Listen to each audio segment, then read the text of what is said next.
55 Sports, this 5 o'clock hour. J.J. Joe, former Baylor quarterback and Baylor radio analyst, now with us, and we appreciate his time every Tuesday. J.J., were you surprised at what seemed like to me a Baylor team that didn't, like, maybe wasn't ready for a street fight, or am I wrong to say that? No, I think that may be a little inaccurate. I think it's, a lot of times you think maybe if the team is all hyped up, then they're ready to play. I did sense the beginning of the game that, you normally see a little bit more energy, especially when you got one of the big, your big rivals, on the docket. But nevertheless, the offense actually moved the ball down the field, aided by a couple of, fortunate calls, and was in position to score and go ahead. So while, we may say they didn't seem as ready, as fired up, or as good to go, it was one of those plays that I wrote it yesterday. It was one of those plays where it almost just wasn't good enough, and we didn't get the start we really wanted. So, and that just kept happening over and over again on Saturday. What is keeping this offense from finding its complete identity? Man, Paul, that's a great question. If I knew that, man, I'd go sell it to him, right? So, get a little comp off of it. But, in my sense, it's like anything. I think this offense is still trying to find who it is. You have the line to be a power running team, but you don't really have the backs that allow you to be a power running team, right? We have two really good running backs, I think. Well, three really good ones, and another very good back there as well. But if you have someone like last year's team behind this line, you had an Abram Smith that was complimented, I think, by Treston more so than anything. And I think, we're kind of in this no man's land where we have a quarterback who is very adept at the pass game, but the receivers aren't there yet. And we have a line that's really built to, run the ball, and we're asking them to pass block too much. So in a sense, I think that unless really coach hones in this week, you by the time you get to week 6, you kind of want to know who you are. And I think we're still searching. JJ, I have a couple of questions about the quarterback spot, and one about Chapin in particular, but this first one is just kind of general because I've had people ask this, and I'm not trying to cause controversy or say what if or whatever, but are they still better suited to what Gary Bohannon did versus Blake Chapin, or is that exactly the issue?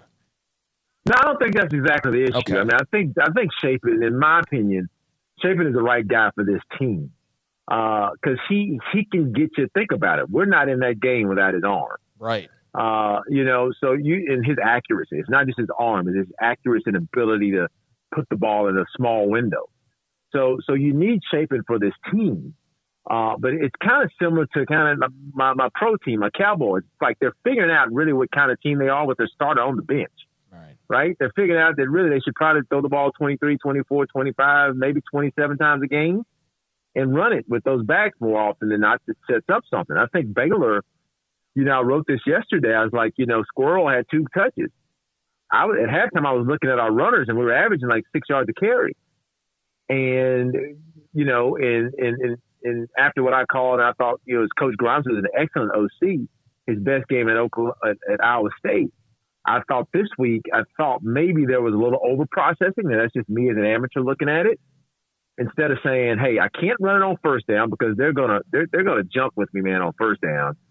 But he did a great job, I thought, early in the game of really making Oklahoma State say, oh, what's coming by throwing the ball. But I thought that second half, man, if he would have kept running Squirrel and Reese, I think, if Reese has 17, that was perfect. I think if Squirrel has 9, 10, man, that really puts that Cowboy defense in question. But I do think Blake is the right guy. Yeah, and he ends up with 345, 2 scores, and 2 interceptions. And obviously one of the interceptions was, shouldn't have been that way. But those 2 balls to Monterey Baldwin, how special were those? Special throws. That's why I'm saying we're not in the game. I think, and you got to think one of them was, we were trying to find a way to put that game away, and he and Monterey just kind of kept saying, no, we need to make this thing happen. We need to stay in it. So those were special throws, especially I think it was maybe the 70-yarder. I'm thinking it was the one where Monterey was working right to left kind of deep. Mm-hmm. and then outran everybody. But, I mean, that was a really special throw because he really wasn't stepping into it. He was kind of flat-footed, maybe even retreating to backwards a little bit, and he puts it right on the spot. So special throws, man. But this team has to figure out that, you know, we have a line that can allow us to be special. Against Oklahoma State, probably one of the best offensive linemen in the country, I think, in Connor Galvin. I think he's a fantastic lineman. I think because we threw so much, we put him in a really tough position because he was having to try to block Connor. I forget his last name, but he's a pass rush specialist, and that dude is special if he knows you're dropping back. And he made a couple plays on Connor that you just don't see very often. Yeah, he was causing him a lot because of his quickness, especially on the, like you said, he was kind of getting inside and he got Connor off balance a little bit. How much do you think they miss Khalil Keith at left guard? With all due respect to who's been that rotation, but just his bulk, his strength, and his experience. Yeah, I mean, I think, you know, overall, I think the line has played well to me. You know, Smoke. I think they have. You know, we had some challenges at BYU, so, you know, we probably could say something there. But I thought, you know, still beside that, we just still weren't ready to win at BYU this week. To me, I thought we ran the ball well, but I thought, you know, this team is as good as Blake is and as capable as he is. You know, and I'm gonna say this with all, you know, due respect, but you have to play to your team's strength. And if your strength is your offensive line, you got to get those guys going in that wide zone block and get them going forward, get them engaged, keep them engaged, because they get juice when they're actually pounding a team. They don't get juice when they're pass blocking. And as good as Blake is, and as special as he is in the throw game, as Coach Randa calls it, this offensive line is that's what makes you special. Blake has a special skill. Your offensive line makes you special. And if that's what makes us special, I have to use that. And you have two really good running backs, I think, that, man, for a couple guys at 170 pounds, those dudes can run inside and outside in Reese and Squirrel. The one play with Richard on the fourth down near the goal line inside, I think the 5, it was he bounced it outside because probably his entire life he's been able to just outrun people to the corner. And he was dragged down a little bit short. As one of those, as he gets now the experience, be able to maybe take that left foot, jam it in the turf, and go for the first down and get inside? No, I think he learned it late in the game. I think late in the game he did exactly that. You know, normally I think Reese does do that. I think normally I was surprised he bounced it because as soon as he got it, it's interesting on the call, and I'm always interrupting J-Mo, but as soon as he got it, I said, got it. You know, I mean, those are the two exact words that came out of my mouth. I said, got it, because I saw he had at least a cut up. I knew he at least had the first down. So when he was short, I was shocked. And it was just because you said it was just a rookie mistake of trying to say, okay, hey, man, I see it's no one out there. And then, but Coach Aranda said, it's funny. Coach Aranda said the whole week, you know, we've been the fastest team, but these guys are just as fast or they may even be faster. And I think Richard Reese experienced that on Saturday. J.J. Joe with us Tuesdays in the 5 o'clock hour. Morgantown, now JJ in less than 2 weeks, but about 8-9 days from now. What do you think that they have to correct before they go there so that they don't get swallowed up there again by a team they probably should beat in West Virginia?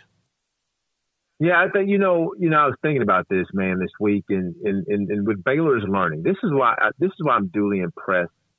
And I'll get this question about programs like Alabama and stuff, because, you know, man, heavy is the head that wears the crown. And the shift for Baylor is that, you know, the challenges we've had, even since before I got there and while I was there, is when we've been the hunted, we have not been as good as when we're the hunter. And this year we're the hunted. And this coming up in Morgantown, we will be hunted on Thursday in Morgantown. And it'll be interesting to see if these guys can match that level of intensity and energy, knowing that they're still the defending Big 12 champions. Yeah, you lost one. You lost 2 last year. But, you know, West Virginia, who is 2-2 or something, and, you know, they've almost all been written off in the Big 12 race at, I think, 0-2. they're going to come for you because this is their season. And it'll be interesting to see if we hunt instead of being hunted. Yeah, I agree with you, JJ. I feel like it's almost been kind of surprising. I know this is a new team and it's somewhat of a young team, but the fact that Oklahoma State and BYU had such chips on their shoulders, and that was clear after the game, it's like you got to match that, man. Like I don't think they quite realize how hunted they really are. So gonna have to figure that out. Oklahoma State wise, what were your impressions of the Cowboys? Obviously, they played a really solid game. Sanders was smooth outside of the one pick. Just what did you think of the Pokes? Kind of knowing what you knew going in, and then what you learned as that game went along. Duly impressed. I was impressed by Sanders. I knew he would give us one, Yeah, right? I think we had about one other that he would give us. I think he almost gave us one or two others. Just because his technique is off a little bit, but I was impressed by him. I thought Sanders, for the most part, and I wrote this last week too. I said, hey, look, I think he's very aware that he can't throw picks, and he's going to run a lot. I figured he was going to run or eat it. And I will tell you, as good as our defense played, I thought, because we gave up a touchdown on the kickoff return, that's really not theirs. I was shocked we did not spy that guy. I was duly shocked that after that first run, a guy with his running ability, that we did not spy him with Al, and I think we tried maybe with Matt one time, but I was shocked. So I was impressed by the receivers who made plays, and they just seemed on that day, man, to make the play. But despite all that, I mean, it was kind of like the BYU. Despite all that, this Baylor team is down 8 with the ball driving, right? Gets it out to the 30, and then it hits us again. So as impressive as I was with OSU, I did not come out of that game feeling like that team is far superior to ours. I did not.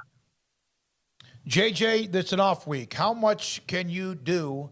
Is it more reps? Is it more mental? Is it more physical? Or is it all the above during an off week?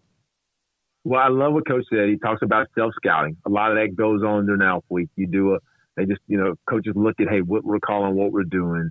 I think Coach Aranda, I trust him, man. I think that, he sees, he knows what this team needs. And I think for this team, it's more between the ears.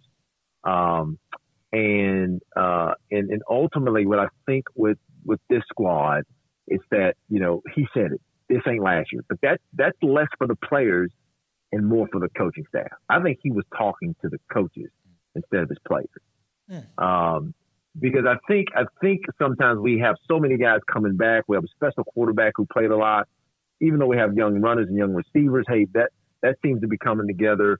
But we're asking guys to do something similar, like we asked certain guys to do last year, and that just ain't us, right?